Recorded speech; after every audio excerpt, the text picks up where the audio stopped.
यहाँ उनकी सेना पर अब किसी ने हमला कर दिया है और मार्शल अपनी पूरी सेना को सावधान करता है और एम्परर को चारों तरफ से घेर कर उन्हें प्रोटेक्ट करने को कहता है। बहुत सारे सैनिक एम्परर ज़ू के चारों तरफ आ जाते हैं और ग्रैंड मास्टर समझ जाते हैं कि ये शेपलेस एरो है और इसे फिफ्थ लेमन ने छोड़ा है। अब वहाँ मास्टर ग्वांगलिंग आ जाते हैं और इन्होंने ही एरो छोड़ा था। ये एक बहुत ज्यादा ताकतवर सोल लैंड मास्टर है। हालांकि इनका अपीयरेंस बच्चों वाला है लेकिन इनकी एज काफी ज्यादा है। मास्टर ग्वांग कहते हैं कि भले ही मेरा एरो साइलेंट और फॉर्मलेस है लेकिन मैं कैसे भूल सकता हूँ कि यहाँ तो पॉइजन मास्टर खड़े हैं जो हल्की सी आवाज से दुश्मन का पता लगा लेती है। मास्टर ग्वांग फिर अपनी धनुष निकालता है और कई सारे एरो उन पर छोड़ देता है। ये उसकी एट स्पिरिट टेक्निक है और उस एरो को छोड़ते ही आसमान से कई सारे बर्फ के पत्ते गिरने लगती हैं और जो भी उनकी टच में आ रहा था वो सभी जमकर टूट जा रहे थे। इस बर्फ में कई सैनिक और एम्परर का चैरियट भी आ जाता है और चैरियट उनका टूटकर नष्ट हो जाता है। एम्परर की जान जाते जाते बचती है और पॉइजन मास्टर जल्दी से इन्हें यहाँ से जाने को कहती है। एम्परर ज़ू को लगता है कि भले ही इतने छोटे से बच्चे से पॉइजन मास्टर के होते हुए हम भाग रहे हैं लेकिन ग्रैंड मास्टर बताती है कि इसके अपीयरेंस पर मत जाओ, ये 90 साल से भी ज्यादा उम्र का है। वो सभी वहाँ से पीछे की तरफ भागने लगती हैं और शेक डेविल्स जो इनको बचाने के लिए आ रहे थे उनको बीच में कई सारी इलाइट सोल्जर्स रोक लेती हैं और अब श्रेक डेविल्स इनसे फाइट करने लगते हैं। हालांकि श्रेक डेविल्स इनसे कई ज्यादा हद तक स्ट्रॉन्ग थे लेकिन ये क्योंकि काफी सारे थे वो सभी वहाँ से पीछे की तरफ भागने लगते हैं और श्रेक डेविल्स जो इनको बचाने के लिए आ रहे थे उनको बीच में कई सारे इलाइट सोल्जर्स रोक लेते हैं और अब श्रेक डेविल्स इनसे फाइट करने लगते हैं। हालांकि श्रेक डेविल्स इनसे कई ज्यादा हद तक स्ट्रॉन्ग थे लेकिन ये क्योंकि काफी सारे थे इसलिए उनमें अच्छे लेवल की लड़ाई होने लगती है।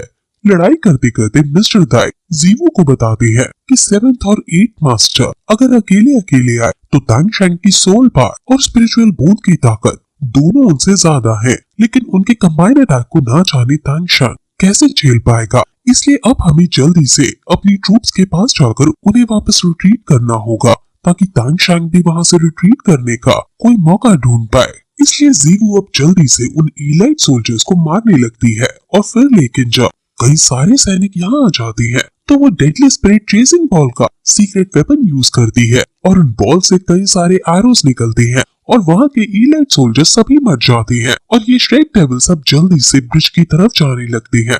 ये 6 3-3 के ग्रुप में बटकर अलग अलग ब्रिज से जाने लगते हैं। ग्रैंड मास्टर एम्परर ज़ू से कहता है कि ये वुहान एम्पायर का प्लान था।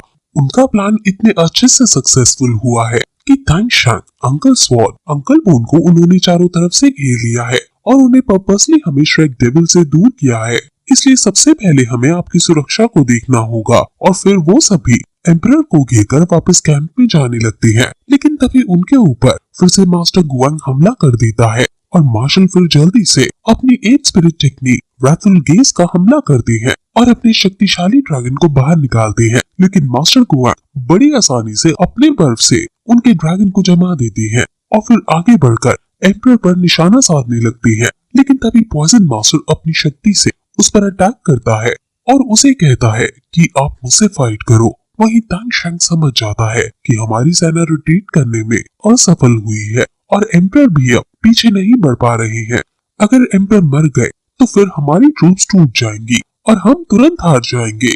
वहीं तांग शैंग पूरी हिम्मत और कोशिश के साथ दोनों को संभाल रहा है और उनकी लड़ाई बहुत ज्यादा घातक रूप ले रही है क्योंकि ये दोनों सोल मास्टर्स तांग शैंग के खून के प्यासे हैं और वो फिर से एक बार और तांग शैंग पर हमला करते हैं।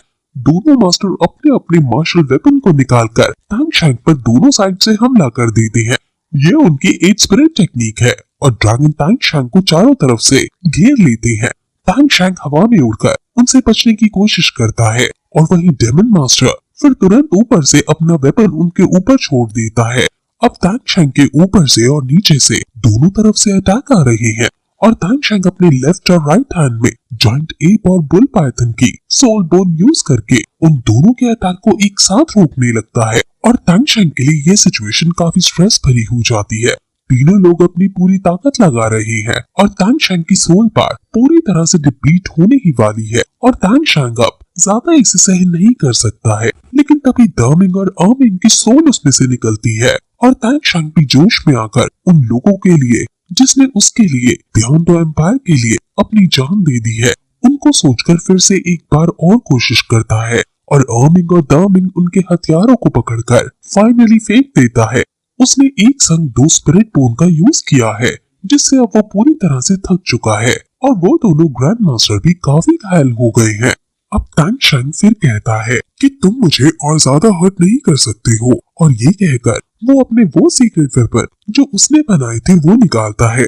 वो उसे इसे चलाने से रोकने लगती है, लेकिन तभी तांग शेंग इसे यूज कर देता है। ये स्टॉर्म पियर ब्लॉसम नीडल है और ये सबसे ज्यादा पावरफुल सीक्रेट वेपन है।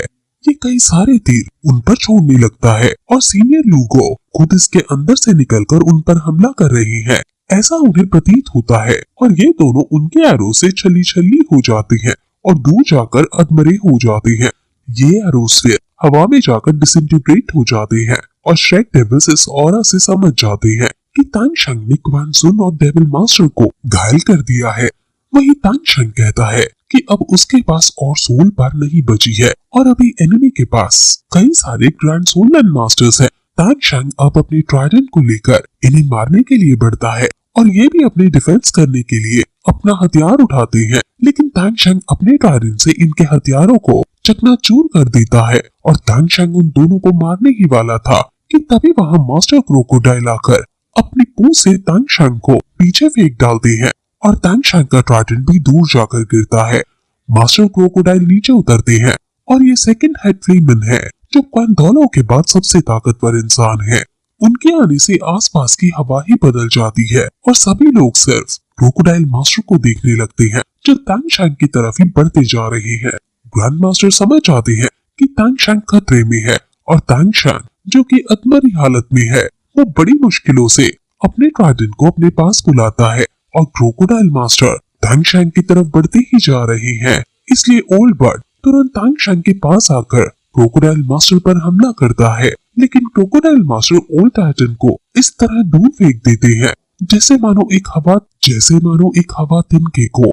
ओल्ड कोट भी क्रोकोडाइल मास्टर पर हमला करता है, लेकिन उसको तो वो अपनी पूंछ से ही संभाल लेते हैं और ओल्ड कोट और आगे नहीं बढ़ पाता। ओल्ड बर्ड भी क्रोकोडाइल मास्टर की तरफ बढ़ते हैं, लेकिन उनको वो सिर्फ जमीन में लात मारता है और जो ऑरा क्रिएट होता है उससे ही दूर फेंक देता है।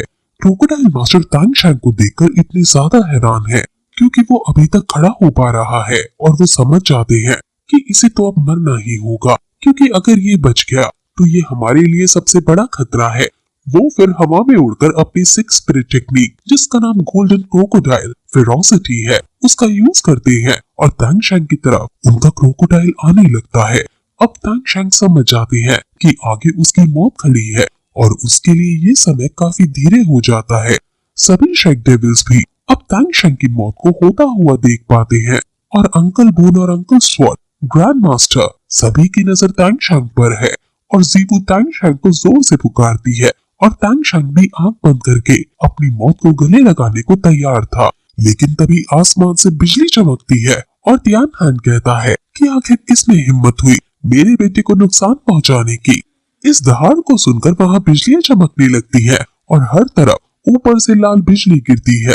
हर तरफ तबाही मच जाती है और किसी को कुछ समझ नहीं आता कि ये क्या हो रहा है, लेकिन तभी श्रेक डेविल समझ जाते हैं कि ये हाओ तैन सेक्ट है और हाओ तैन सेक्ट वापस आ गया है। स्कूल ऑफ 4 एलिमेंट्स भी ये देखकर हैरान है कि क्या जिसके बारे में हम किताबों में पढ़ते हैं क्या ये वही हाओ तैन सेक्ट है। वही कई सारे हैमर ऊपर से गिरने लगते हैं और दुश्मन को बेरहमी से मारने लगते हैं और बीबी तंग समझ जाती है कि ये वही पर्सन है। ओल्ड कोड भी कहते हैं कि हाओ तैन सेक्ट माउंटेन से नीचे उतरकर फाइनली आ ही गए हैं। वहाँ हाओ तैन सेक्ट के सभी ताकतवर एल्डर मौजूद हैं और ओल्ड कोट ओल्ड टाइटन सब इन्हें देखकर काफी खुश है क्योंकि काफी समय पहले इनके असली मास्टर यही लोग थे। हम फिर तियान हाओ को देखते हैं जिसके अंदर से काफी ज्यादा ऑरा निकल रहा था और उसकी एंट्री सच में गूज़बम्प्स देने वाली है। तांग शेंग भी अपने फादर को देखकर खुश है और एक उसका कजन तांग शेंग को संभालता है। हाओ तियान काफी गुस्से में क्रोकोडाइल मास्टर से कहते हैं कि तुम मेरे बेटे को नुकसान पहुंचाना चाहते थे। वो अपने हमर को फिर जमीन में पटकते हैं और अब उनके गुस्से का शिकार क्रोकोडाइल मास्टर होने वाले हैं और अब यही एपिसोड खत्म हो जाता है।